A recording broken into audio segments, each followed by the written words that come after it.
Du coup, je vais déborder sur la CFDT. Est-ce que vous avez un drapeau CFDT?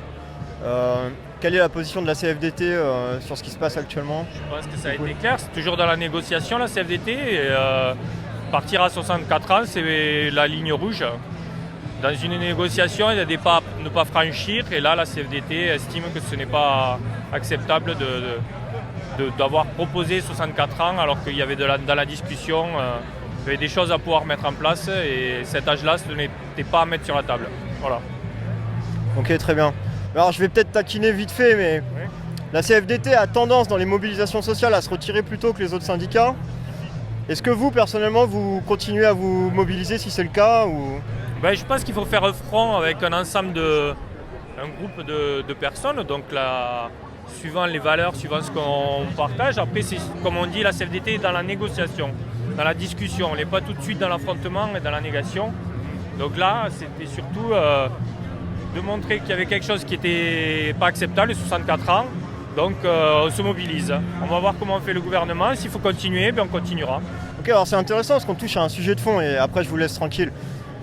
En fait, là, il y a deux visions qui s'opposent de la réalité sociale. Soit on peut être dans le dialogue, effectivement, ou soit on arbore un modèle qui est la lutte des classes, et donc on est dans la conflictualité et on l'assume.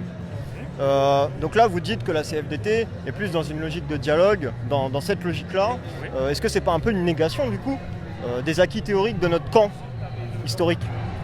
Non, parce que bien sûr qu'il faut défendre ce qui a été acquis pendant des années, comme vous dites, par des luttes sociales qui ont permis les congés payés, ainsi de suite.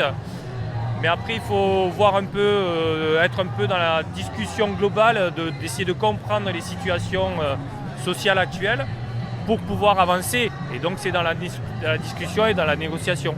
Voilà. Après, oui, on peut être tout le temps à se battre, à tout le temps à revendiquer non, à tout le temps avoir...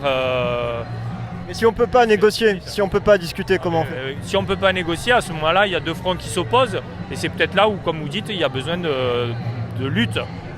Voilà.